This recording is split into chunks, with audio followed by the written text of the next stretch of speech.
আমি শুধু হতভম্ব হয়ে এটাই বলবো যে যদি আমরা যা ভাবছি তা হয়ে থাকে মেজর আখতারুজ্জামান রঞ্জনের ক্ষেত্রে, সেটা নিন্দনীয়। এই সময়ে এসে, এই বয়সে এসে একটা মানুষের এই কাজ, এটা রাজনীতি, ভবিষ্যৎ প্রজন্ম, বাংলাদেশের ইয়াং জেনারেশন কারোর জন্য এটা কোনো শুভ লক্ষণ হয়ে থাকবে না। মেজর আখতারুজ্জামান রঞ্জন তার জীবনে বহুবার বহু বক্তৃতা, রাজনীতির মঞ্চে তিনি জামাতে ইসলামীর সমালোচনা করেছেন এবং তিনি শেষ দিন আমাদের শোতে এসেও তিনি বলেছেন যে জামাতের সমালোচনা করার কারণে তারেক রহমান তাকে বিএনপি থেকে বহিষ্কার করেছে। সেই মেজর আখতারুজ্জামান রঞ্জন, এবং আমরা বারবার বলছি, আরও বলবো, স্তব্ধ। এবং জানি না এই দৃষ্টান্ত কোন দৃষ্টান্ত। আমি আমার এই আজকের আলোচনা আপনাদেরকে স্বাগত জানাচ্ছি এবং বাদবাকি আলোচনায় আমরা বুঝিয়ে দেওয়ার আপনাদেরকে চেষ্টা করছি। আপনারা যতটা স্তব্ধ হয়েছেন, স্তম্ভিত হয়েছেন, আমি যদি বলি যে আমি যার পর নাই তার চেয়ে বেশি হতবাক এবং স্তম্ভিত হয়েছি। মেজর অবসরপ্রাপ্ত রঞ্জন, আমরা প্রতিনিয়ত প্রায় প্রতিদিন, একদিন দুদিন মাসে গ্যাপ গেছে না, বিশেষ করে গত 1-2 মাসের মধ্যে আমাদের চ্যানেলে টকশোতে তিনি আসছেন এবং প্রতিনিয়ত আমি তাদেরকে পরিচয় করাই যে আপনাদের প্রিয় রাজনৈতিক বিশ্লেষক এবং দেশের একজন অন্যতম রাজনৈতিক নেতা মেজর অবসরপ্রাপ্ত আখতারুজ্জামান রঞ্জন। সেই মেজর আখতারুজ্জামান রঞ্জন জামাতে ইসলামীতে জয়েন করেছেন। আমি একটা বিশেষ ব্যক্তিগত কাজে বাইরে ছিলাম, হঠাৎ করে আমার খুব ঘনিষ্ঠ একজন সিনিয়র সাংবাদিক, আমার একেবারে শ্রদ্ধেয় বড় ভাই লেভেলের মানে টেলিভিশন সাংবাদিক, তিনি আমাকে প্রথম ছবিটা পাঠালেন। তো ছবি পাঠানোর পরে আমারও আপনাদের যেরকম অনেকেরই হজম করতে কষ্ট হয়েছে, আবার অনেকেই আমাকে ফোন করেছেন যাদের হজম করতে কষ্ট হয়নি। আমি সে বিষয়েও যাব। তো আমারও তাই হলো এবং আমি আসলে আজকে এই শো যখন আমি করছি তখন 13 ডিসেম্বর 2025 আসরের আজান পড়ছে, মানে বিকেল 4টা নাগাদ আমি আপনাদের সঙ্গে আলোচনা করছি। তখন পর্যন্ত মেজর আখতারুজ্জামান রঞ্জনের সঙ্গে আমার কোনো যোগাযোগ হয়নি। আগের দিন আপনারা যে লাইভ শোটা দেখেছিলেন সেই লাইভ শোতেই যোগাযোগ, এবং এরপর আর তার সঙ্গে একবার আমি ফোনে ট্রাই করেছি, তারপরে তাকে আর ফোনে রিচ করা যায়নি। আর ইচ্ছা তো অবশ্যই আছে, নিশ্চয়ই তাকে, মানে আমার পেশাদারিত্বের জায়গা থেকে যে দলই করুক তাকে আমার শোতে আনা। আমাদের এখানে বিএনপির লোকজন আসে, জাতীয় পার্টির লোকজন আসে, জামাতে ইসলামের লোকজন আসে, আওয়ামী লীগের লোকজন আসে। সুতরাং তাদের সঙ্গে আমার রাজনৈতিক বিচারে কথা বলার কোনো জো নেই। আমি আমার পেশাদারির জায়গা থেকে আমি নিশ্চয়ই অনেক কিছুই জানতে চাবো, যদি আমি জানি না যে গত 2-4-6 মাসের মধ্যে বিষয়টায় কোনো মিরাকেল চেঞ্জ এসে থাকে।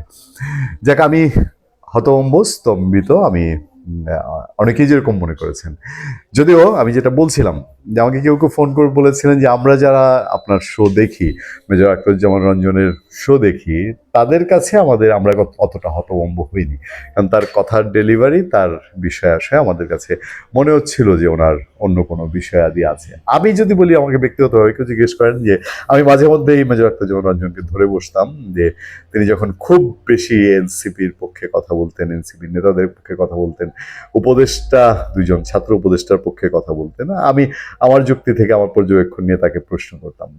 সবশেষ যে লাইভ শোটি, সেখানেও তিনি যখন জামাতে ইসলামীকে যুদ্ধাপরাধী না, মুক্তিযুদ্ধ সময়ে তারা কোনো অন্যায় করেনি, এইসব জিনিস যখন বলছেন, আমি আবার জায়গা থেকে তাকে প্রশ্ন করেছি, চেক করেছি। বিশেষ করে তিনি যখন ডাকসুর ভিপি সাদেক কায়েম তার পক্ষে কথা বলছিলেন, তার উপরে ভরসা রাখতে চান, তখন আমি চিন্তা করিনি যে মেজর আখতার আমার সামনে যিনি শো করছেন, বিশ্লেষণ করছেন, তিনি ব্যক্তিগত এরকম কোনো সিদ্ধান্ত নিয়েছেন। এটা হুট করে তো আর গতকাল এই শোর পরে আজকে সকালে উঠেই সিদ্ধান্ত না, যে সকাল 9টায় উঠে তিনি জামাতের অফিসে হঠাৎ কোনো সিদ্ধান্তে গিয়ে জামাতের আমিরের হাতে ফুল দিয়ে জয়েন করেছেন, সদস্য ফিল আপ করে, তা তো না। এটা নিশ্চয়ই ভেতরে ভেতরে আরও বেশ কিছুদিন ধরেই ডেভেলপ হচ্ছিল।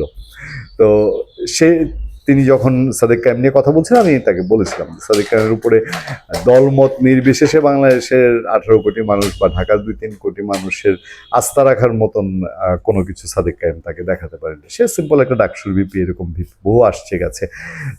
তার একটা নিজস্ব নির্দিষ্ট রাজনৈতিক দর্শন আছে। সেই দর্শনে গিয়ে দেশের ঢাকা শহরের সব মানুষ হুমড়ি খেয়ে পড়বে, সে বললই, মুখ দিয়ে বললো যে কি ঢাকার ছাত্র জনতাকে আরেকটি অভ্যুত্থানের আহ্বান জানাচ্ছে। এইটা তাদের লোকবল, তাদের পয়সার স্ট্যান্ড, তাদের আরও যদি সাথে সরঞ্জামাদি লাগে, যেগুলো এর আগে জামাতে ইসলামীর কাছে আছে বলে শোনা গেছে বা ইসলামী ছাত্র শিবিরের কাছে আছে বলে শোনা যায়, সেই সব যদি থেকে থাকে সেই সব স্ট্যান্ডে তারা তাদের লোকজন নিয়ে করতে পারে। কিন্তু ঢাকা শহরের বা দেশের আম জনতা, ছাত্র জনতা, তারা লাফিয়ে সাদিক কায়েমের ডাকে বের হয়ে আসবে রাস্তা থেকে, এইটা বোধহয় হওয়ার না। যাক, এই বিষয়ে মেজর আক্তার যখন কথা বলছিলেন তখন আমি সেখানে ইন্টারফেয়ার করার চেষ্টা করেছি।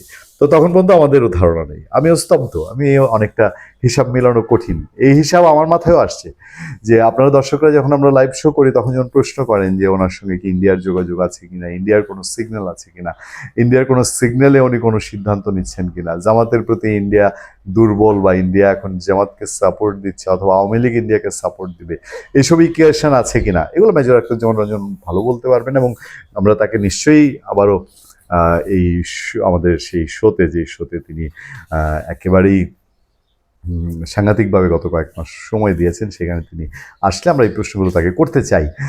আর আমার ব্যক্তিগত জায়গা থেকে আমি আপনাদেরকে সবসময় বলে, অসংখ্য শোতে আমি যা বলেছি এখনো তাই বলবো, জামাতে ইসলামী আমার জীবনে, আমি আজকে যে বয়সে আছি, যা পড়াশোনা, সাংবাদিকতা, দেশ বিদেশ আমার দেখা, সেখানে জামাতে ইসলামী তার কার্যক্রম, তার চলন বলন, তার রাজনীতি কোনো কিছু আমাকে আকৃষ্ট করতে পারেনি। বরঞ্চ যদি বলেন যে এই প্রজন্ম বা এখনকার দেশের সাধারণ মানুষ, সাধারণ পরিবার, তারা যেরকম বাংলাদেশে আওয়ামী লীগ, বিএনপি, জাতীয় পার্টি, জামাত সবাইকে মনে করে রাজনীতি করে, মানে এদের ভিন্ন উদ্দেশ্য, এদের ত্যক্ত বিরক্ত, এই চার দলের ট্রেডিশনাল রাজনীতিতে ত্যক্ত বিরক্ত। জামাত এখানে বাইরের কিছু না, এরাও এখানে এই ট্রেডিশনাল রাজনীতি করে। মেজর আখতারুজ্জামান রঞ্জনের জামাতে যোগ দেয়া সেটাকে আরও বেশি এটাকেই মিন করবে যে কোনো সময় জামাতে যোগ দিয়ে তিনি যদি এখন তার কিশোরগঞ্জে পাকুন্দিয়া থেকে এমপি ইলেকশন করেন, তখন আরো বোঝা যাবে যে এমপি ইলেকশন, এমপি হওয়ার জন্য আওয়ামী লীগ, বিএনপি, জামাত, জাতীয় পার্টি সবই করতে পারে, তারা সবই করে। তো ফলে জামাতের প্রতি কোনো ফ্যাসিনেশন, কোনো দুর্বলতা সেটা যেমন নাই। আবার আমার যেহেতু সাংবাদিকতার কাজ, আমার সবার পক্ষের সাথে সবার কথা জানা শোনা এবং যৌক্তিকভাবে সবারটা বলা আমার কাজ, সেদিক থেকে যোগাযোগ থাকবে। যে কেউ অস্পৃশ্য ধরা যাবে না, আমি সেটাও আবার করি না, আমি যোগাযোগটা নিশ্চয়ই করি, তাদের সঙ্গে গঠনমূলক অনেক সময় আলোচনা করার চেষ্টা করি।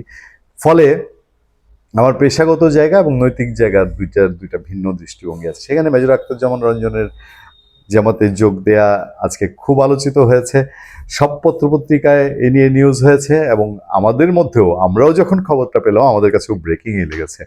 আমরা সবশেষ যেটা জানতে পারছি, তো পত্রপত্রিকার খবরে আমার কাছে ইন্টারেস্টিং লেগেছে তার জামাতের দিক থেকে প্রেস রিলিজে এবং তার এই বক্তব্য নিশ্চয়ই সেটা, যেখানে বলা হচ্ছে যে জামাতের প্রেস বিজ্ঞপ্তিতে মেজর আক্তারের যোগদান সম্পর্কে বলা হয়েছে, দলের নীতি ও আদর্শ, দেশপ্রেম ও দেশের স্বাধীনতা ও সার্বভৌমত্ব রক্ষায় জামাতে ইসলামীর অবিচল অবস্থানের প্রতি গভীর আস্থা ও সন্তোষ প্রকাশ করে সংগঠনের প্রাথমিক সহযোগী সদস্য ফর্ম পূরণ করে আনুষ্ঠানিকভাবে যোগদান করেন তিনি। মেজর আক্তার কিভাবে যোগদান করেছেন? এই জামাতে ইসলামীর দলের নীতি, আদর্শ এবং দেশপ্রেম ও দেশের স্বাধীনতা সার্বভৌমত্ব রক্ষায় জামাতের অবিচল অবস্থানের প্রতি গভীর আস্থা ও সন্তোষ প্রকাশ করে যোগ দিয়েছেন।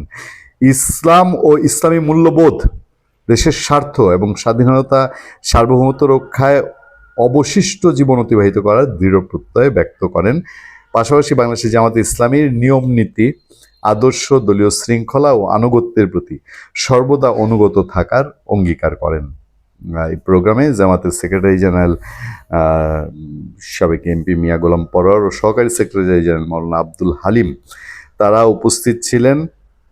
এবং আপনারা জানেন যে জামাতের আমির ডাক্তার শফিকুর রহমানের কাছে ফর্ম পূরণ করেছেন, ফুলের তোড়া দিয়েছেন মেজর অবসরপ্রাপ্ত আক্তার হোসেন রঞ্জন, যিনি 1991 এবং 96 কিশোরগঞ্জ 2 আসন থেকে বিএনপির এমপি ছিলেন, 18 সালে ইলেকশন করেছেন।